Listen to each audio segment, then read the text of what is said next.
Тамеки тарткан кыз идеалдуу кыз боло алабы? Тамеки тарткан кыз эми идеалдуу боло албайт, бирок бир себеп бар. Аял киши кыз кишинин тамеки чечкенде ооруганда бир оорусуна. Аны түшүнүш керек да, эмне үчүн тамеки тартат. Анан беркине көчөдө, анан клубтарда, ар кандай кафелерде тамеки тарткан кыздар алар идеалдуу эмес. Ооба, боло алат, эмнеге боло албайт? Көкүрөгү чоң болуш керек, кичине болуш керек экен. Аны эми билбейт экенмин негизи.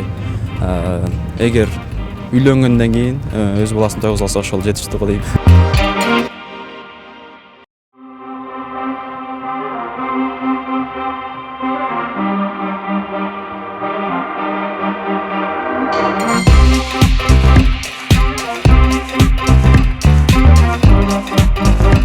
Ассаламу алейкум, урматтуу Зеш Official YouTube каналыбыздын жалпы катталуучулары. Бүгүн биз пранк эмес, жөн гана сурамжылоо жүргүзүүнү тура көрдүк. Сурамжылоо темасы кандай? Идеалдуу кыз кандай болуш керек? Мына ушул теманын үстүндө биз сурамжылоо кылабыз. Андыктан бизди көрүп аткан кыздар ушул видеону башынан аягына чейин көрүп, идеалдуу кыз болгула. Кеттик.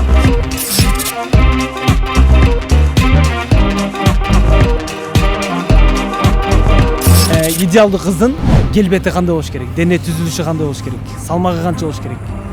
Салмагы 55, 60, 50-60. 55пи, 45пи, айта албайм ансын точносын. 60ка чейин болуш керек. Если кызды жакшы көрүп калсаң, то уже салмагы деле анча деле роль ойнобойт го дейм. Бою Мен өзүмө карабай турам. Өзүңүзгө жактырмай көрүңүз. Менден бир аз кыскараак болуш керек. Өзүмдөн бир аз кыскараак болсо, Мага кичинекейлер жагат. Менден кичине кыскараак эле болсо. албетте кыска бойлуу кыздар жагат. Орто бойлуу өзүңдөн кичине болуп турса, 1.65. 1.62 нормально. 1.65, 1.70 бирок болсо, мага колго. 1.60 1.65ке чейин болуш керек деп ойлойм. Келбетичи. Эми келбети ар бир кыз өзүнүн келбетин идеалдуумун деп элестейт. Анан келбетин айтып бере албайм. Сулуу, анан мындай болуш керек деп. Ар бир кыз өзү үчүн келбеттүү. Өзүнүн бир тууганы үчүн, ата эне үчүн келбеттүү кыз. Мен келбеттүү деп ошондой түшүнөм. Идеалым боюнча азиаттуу внешности, анан кандай арык, өтө толук эмес. Арык чырай болсо, нурлуу жүздүү болсо, көзү кара, Көздөрү кара, чачтары да кара. Сулуу, макияжы жок. Эч нерсе мындай боёгу жок жүрсө, Боёнбогон кыздар. кашын кырдырбай. Келбети адамга жагымдуу, жылдыз болуш керек. Келбетин деле билбейм, ар кимдин вкусу ар кандай да. Бирөөгө фигурасы жагат, бирөөгө кандай десем, ар кандай да. өзүнө жараштуу болуш керек. Мисалы үчүн идеалдуу кыз деп биз фигурасы чыккан эмес, мындай боёнгон эмес, жөнөкөй кыздарды айтабыз да. Ар бир эркек айтат ошентипчи. Боёнбогон кыздар. Боёнбогон кыздар өзүн макияж жок болсо да өзүн караган кыздар. Биринчиден анан эми кыз деген өзүнүн кыздыгын билдирген сылык мамилеси болуш керек. Идеалдуу кыз деген бул жөнөкөй, түшүнүктүү, ыймандуу, Кудайдан корккон, мындай адамдар менен жакшы мамиледе болгон кыз деп идеалдуу элестетем. Аны эми Кудай берип койду дагы бойду, вести, салмакты дегендейчи. Ал адамдын өзүнүн жеке немесине шек келтирүү болбойт го дейм. Кудай кандай жаратылса ошондой болду да. Идеалдуу кыздын чачы кандай болуш керек? Чачы Узундугу. узундугу белинен ылдый, өңү кара сөт болуш керек. Мен үчүн ошондой. Жок, кара узун чачтуу. Негизи узун чачтуу кыздар жагат, өрүп жүргөн. Чачы таза болсун, болду. Цвети баары бир кандай болсо да. Узун чачтуу болсо, Узун. Узун чач. Түсү кандай? Кара. Чачы узун, кара. Узуну жакшы көрүнөт, чын айтсам, мындай сулуу көрүнөт да. Узун чач менен, мисалы кээ бир кыздар болот го, мындай белине чейин жеткен. Алар жакшы назик көрүнөт. Узун болуш керек, свет өңү болсо, жаралган кандай жаралса ошондой. Узун чачтуу кыздар жагат. мага узун чачтуу кыздар жагат. Көбүнчө кыска чач жагат мага. Узун чач эле. Түсү кандай болуш керек? Эми түзүн айта албайт экенмин, эми билбейм, мага кандай кыз жагат болсо ошол болот. Чач узун кыздар жагат. Кыздын чачы узун болгону эле жакшы. Анан ошол түсү өзүнүн өңүндө эле болгон жакшы го. Мисалы үчүн боёлбогон чач. Узун болуш керек. Узун чачты жагат. Ооба. Кыска чачтырчы. Кыска чачтар эми болбойт да. түсү кандай болуш керек? өңү кандай татынакай болуш керек да. Саруу карасуу айырмасы. Эми бул суроого ачык жооп бер. Идеалдуу кыздын көкүрөгү кандай болуш керек? Алып кое тура албайт. Көкүрөгү чоң болуш керек, кичине болуш керек экен. Аны эми билбейт экенмин негизи. Эгер үйлөнгөндөн кийин өз баласын тойгуза алса ошол жетиштүү го дейм. Колго баткандай болуш керек. Компактный болуш керек. Орто. Орточо. Эми орто. Эми өтө чоң эмес, өтө кичинекей эмес. Нормальный, средний. Точно айта албайт экенмин, ал өзү. Мен табитимде идеалдуу кызды кандай болсо, мен ошо менен кетер. Өлүм мен үчүн чындап эмес, маанилүү эмес.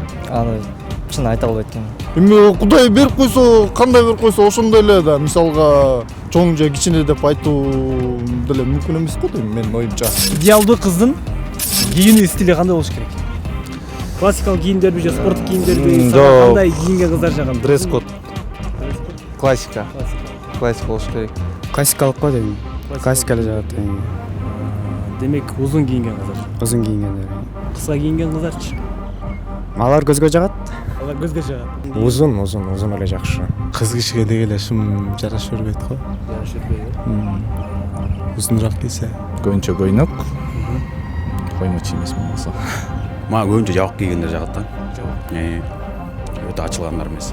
Онда ачык кийинген кыздар жакпайбы? Ачык кийинген кыздар негизи мага көп чыга бербейт, негизи узун кийинсе, көйнөк. Бул менин оюмча Узун болуш керек. Узун кийиниш керек. Тизеден ылдый. мүмкүн классика, көбүнчө классика. Ачык кийинген кыздар жакпайбы? Жок. Мага азыр жанагы эме кыздар сакыр жакпайт да, жанагы балким бирөө балдарга жагыш үчүн, балким бирөө чын эле болушу мүмкүн, жана хиджаб оронуп, жолу оронуп ушундай жүрүшөт го көчөлөрдөчү. Хиджаб кийинген кыздар бар. Эми кээ бир ошондой кыздардын да мен интернеттен да көп окудум, өзүм да байкап жүрөм, мындай жаман жолго баргандар деле ошондойлор бар экен да. Эми сөзсүз түрдө баарын оронуп айтпайм, эми кийинүү стили кыска эмес, мындай узун, дене башын көрсөтпөгөн кийинип жүргөн кыздар жагат да. Мен үчүн идеалдуу кыздын кийинүү стили ороңоңуз болсо деп ойлойм. Ороңоңуз. Ыйман жолунда жүргөн кыз. Шым кийинген кыздар жакпайбы? Албетте жакпайт. Кыргызча эле болгону жакшы. Эми жанагындай хиджаб кийет десе эле көзүнө чейин жаап алган туура эмес.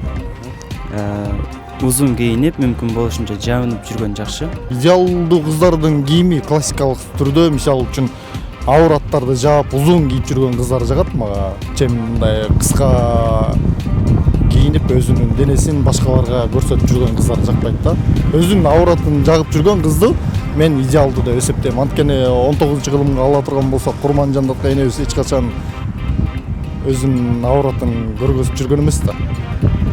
Ошол эле ала турган болсок, Каникей апабыз, Айчүрөк энебиз булар идеалдуу аял заты деп ушуларды айтканга толук мен кошулам да. Тамеки тарткан кыз идеалдуу кыз боло алабы?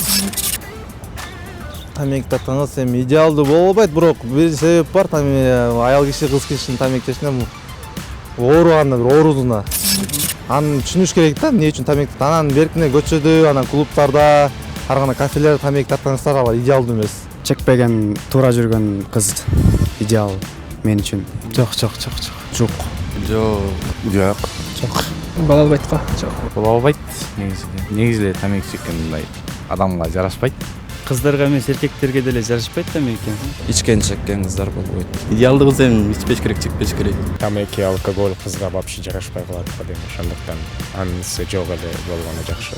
Мага жакпайт. Тамеки чеккен эми жат көрүнүштө, тем более аял затында.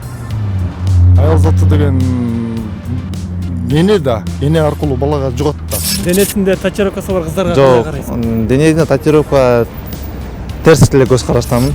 Негизи эле мусулман кишиге татуировка тарттырган бул болбойт. Жок, ага каршымын адам. Татуировка кызга кандай болсо деле жарашпайт. Хоть цифра болсун, ал жарашпайт кызга, туура эмес деп ойлойм. Эне болот да. Кийин балдар бул эмне десем, кийин кемпир болгондо деле ал Негизи эле кыргыздын кыздарында болбой эле койсун ушунда. Мен каршымын ага. Вообще жок, жакпайт. Ал мусулманчылыкка туура да келбейт. Шариятта да жок андай нерсе. Татуировка тарттырган кыздарга көз карашым вообще эле жаман. Мүмкүн болушунча денени таза алып жүргөн жакшы го дейм. Динге каршы да, негизи биз мусулман дини болгондон кийин бул өзүбүздүн денебизге өзүбүз залал келтирип атпайбызбы? Мындайча айтканда, өзүбүздүн денебизге өзүбүз зыян келтирип атабыз да. Идеал андай деп идеал деп эсептебейм мен. Идеалдуу кыздын мүнөзү кандай болуш керек? мүнөзү оор басырыктуу. Эң башкысы оор басырыктуу, түшүнүктүү. Жоошко дейм жоош болуш керек. Эми өтө жоош болгондо да болбойт, орто. Токтоо кыз болсо. Жоош эмес, эми орточо да, тажал эмес. эл менен сүйлөшкөндү билсем мындай эми шайыр көп ачууланбаган. Мындай жоош болсо жакшы, бирок кыздын тың болгону үйгө деле жакшы болот мисалы негизи. Ошондуктан экөөнүн ортосунда Главное адамгерчиликтин сүйлөшкөндү билген жакшы болот негизи. Эми идеалдуу кыздын мүнөзүн эми сүрөттөй берсе, бул бүтпөгөн нерсе да. Мындай өзүн жакшы алып жүргөн, албетте билимдүү, ата-энесине жакшы караган, досторуна жакшы мамиле кылган, тең туштарына жакшы улуун урматтаган кишини узаттаган кыздар идеалдуу деп ойлойм. Ар бир адамдын апасы идеалдуу да. Мен үчүн ошондой. Менин апамдын ар бир кылган иши, ар бир сүйлөгөн сөзү мен үчүн өтө чоң мааниге да. Ал кыздар деле эми өзүнүн апасына окшогон болсо, ал идеалдуу. Биринчиден улууларды сыйлаган жана өзүн жакшы алып жүргөн кыздар деп ойлойм. Жумшак, токтоо, уялыңкы ушундай болуш керек деп эсептейм мен. Деги эле идеалдуу кыз кандай сапаттарга ээ болуш керек? Идеалдуу кыз деген эми сапаттар болгондо мисалга кандай десем, Көп баспаган, аз сүйлөп көбүрөөк ойлонгон кыздар. Урушуп, тилдеп, андай сапаттары болбойт да. Жакшы сапаттар болуш керек негизи. Мамиле түзгөн билген, адам менен тез тилдик табышып кеткен, ушундай сапаттар болсо жакшы болот дейм. Ыймандуу, баягыдай эле ак көңүл ошолор эле бол.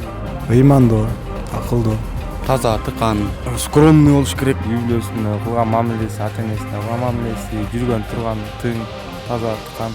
Билбейм, ар бир кыздай эле өзүн кыздай болуп жакшы алып жүрүш керек ошо. өзүн башка адамдардан өйдө көрбөш керек да. Текеберчилик бул Аллах Тааланын эң жаман көргөн сапаты бул текеберчилик. Адамды эч качан өзүңөн өйдө жогору койбошуң керек. Бардык адамдар Аллах Тааланын астында бирдейбиз да. Жогоруда айтып өткөн сапаттарга ээ болгон кызга жолуктуңбу жашоодо? Ооба. Ал ким? Мен өзүм сүйгөн кызым. Сүйгөн кызың. Сүйгөн кызынын кемчиликтери барбы? Эми кемчиликтер характери бир аз оорураак. Так баары жакшы. Жолуктургам ага. Жолуктуруп жүрөм ага. Ким ал? Айтпайм. Жолуктурдум. Атын айтпай эле коеюн. Жолуга элексиңби? Жок. Негизи сүйлөшкөн кызың бар да. Ооба. Анын кандай кемчиликтерин айта аласың? Ушундай кемчиликтери бар. Кемчиликтен эле айта албайм. Албайсың. Коркосуңбу? Жок, ай коркпойбуз, эмнеге коркобуз? Жок, жолуктура элек. Жолуктура элекпиз го, бирок бардыр. ооба. Жолуккансың. Ал ким болот? Сүйлөшкөн кызым. Сүйлөшкөн кызың. Анын кемчиликтери барбы? Кемчиликтери бардыр, бирок мен билбейм, байкабайм чынын айтсам. Мага билинбейт негизи. Кандай болсо ошончо сүйөм да, толугу мен. Кемчилик бар деп айта албайм чынын айтсам. Сен жолуккансың? Ооба. Жок. Жолуктурдуңбу? Ал ким болот? Аны сен айта албайм го, бирок бар. Барбы? Сүйлөшкөн кызың эмеспи? Жок, мен сүйүмдү кабыл албай жатам. Жок. Андай кызга жолуга элекмин чындыгында. Андай чанда негизичи. Андай 100дөн бирөө да. Андай кыздар. Бүгүнкү күндө азыр мисалга бүгүнкү күндө андай кыздар чектелип мындай неме болуп баратканына өкүндүрөт да. Аты жөнүңүз? Улан, Пакет, Аскар, Кырскелди, Туран, Кутман, Дасан. Темир Малик, Атым Мелбар, фамилиям Олилов. Исаев Назим. Алмазбек. Ардактуу достор, биздин сурамжылоо жыйынтыкталды. Жыйынтыгын өзүңүздөр чыгарып алыңыздар. Чындыгында идеалдуу кыз кандай болуш керек? Комментарийге жазып, лайк басып, каналга катталып коюңуздар. Сиздер менен Зияш Турдубеков болду. Кайрадан жолукканча, ассаламу алейкум.